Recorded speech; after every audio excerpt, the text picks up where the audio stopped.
भारत में लाखों बच्चों को नव प्रवर्तक के रूप में स्थापित करने के लिए अटल इनोवेशन मिशन के तहत अटल इनोवेशन लैब्स को पूरे भारत में लागू किया गया है।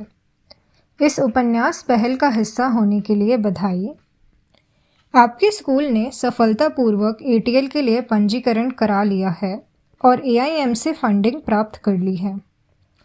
अनुपालन प्रक्रिया के अंतर्गत और ATL के तहत आगे की धनराशि प्राप्त करने के लिए स्कूल अधिकारियों को अनुदान के लिए यूटिलाइजेशन सर्टिफिकेट जमा कराना होगा। सबसे पहले आपको AIM की लिंक पर जाना है। लिंक पर जाते ही अटल इनोवेशन मिशन की वेबसाइट खुलेगी, जहां आपको कुछ इस प्रकार का फॉर्म स्क्रीन पर दिखेगा।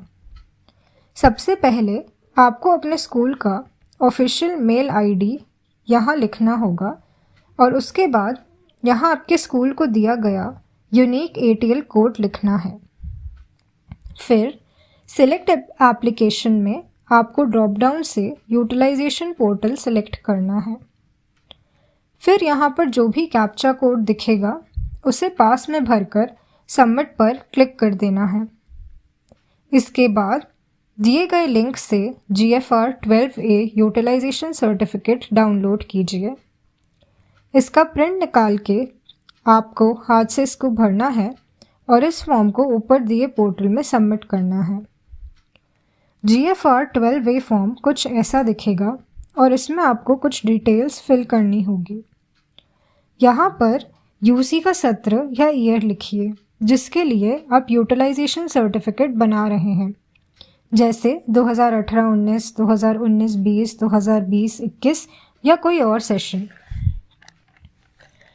अब आपको रिकरिंग या नॉन रिकरिंग में से एक पर टिक करना होगा।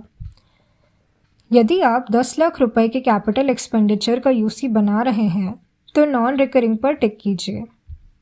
अगर आप ऑपरेशनल एक्सपेंडिचर मतलब 2 लाख रुपए के लिए UC बना रहे हैं तो रिकरिंग पर टिक कीजिए। नीचे दिए गए ऑप्शंस में ग्रांट इन एड पर टिक कर दीजिए।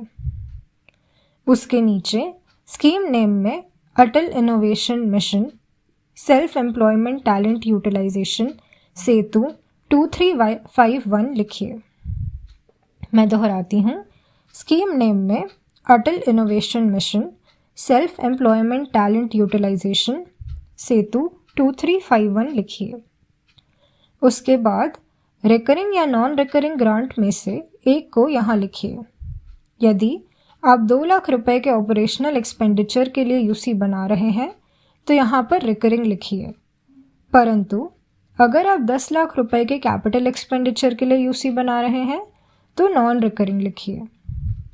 उसके बाद थर्ड ऑप्शन में आपको साल की शुरुआत में कुछ बैलेंसेस का डिटेल भरना होगा, जैसे आपके पास बैंक में कितना पैसा बचा हुआ है, अनएडजस्टेड एडवांसेस कितने हैं और इन दोनों का जोड़ या सम टोटल में लिखिए।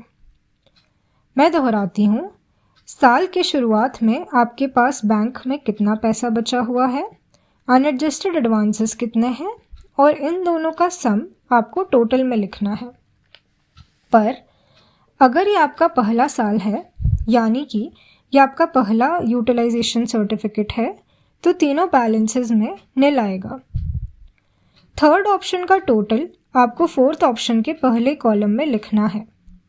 मतलब पहले साल में थर्ड का ओपनिंग बैलेंस और फोर्थ के पहले कॉलम में अनस्पेंट बैलेंस 0 रहेगा और आने वाले सालों के लिए दोनों में टोटल ओपनिंग बैलेंस आएगा।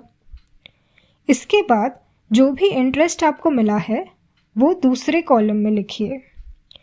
आपको जो इंटरेस्ट मिला है वो आपको भारत कोष की वेबसाइट पर जमा कराना होता है, वो थर्ड कॉलम में लिखिए। जितना भी बैलेंस आपने भारत कोष की वेबसाइट पर जमा कराया है वो थर्ड कॉलम में लिखिए। उसके बाद फोर्थ कॉलम में सैंक्शन नंबर और जिस डेट पर ग्रांट मिला था वो मेंशन कीजिए। कितना अमाउंट मिला था वो भी लिखिए। अगर आपको ग्रांट नहीं मिला तो तीनों में निल फिल कर दीजिए। फिफ्थ कॉलम में आपको एक कैलकुलेशन करनी है। First plus second minus third plus fourth. ये कैलकुलेशन के बाद जो भी फंड्स बचे हैं उन्हें यहाँ मेंशन कीजिए। मैं दोहराती हूँ, फिफ्थ कॉलम में आपको कैलकुलेशन करनी है। First column plus second column minus third column plus fourth column. जो भी आंसर आता है उसे फिफ्थ कॉलम में लिख दीजिए। आपने इस साल कितना खर्चा किया वो सिक्स्थ कॉलम में लिखिए। आपके पास जितना बैलेंस था उसमें से खर्च घटाकर आप सेवेंथ कॉलम में मेंशन कर दीजिए। यानी कि फिफ्थ माइनस सिक्स्थ कॉलम का अमाउंट आप सेवेंथ कॉलम में फिल करेंगे। उसके बाद जो भी एक्सपेंडिचर का अमाउंट था वो ग्रांट एंड एड जनरल में लिख दीजिए।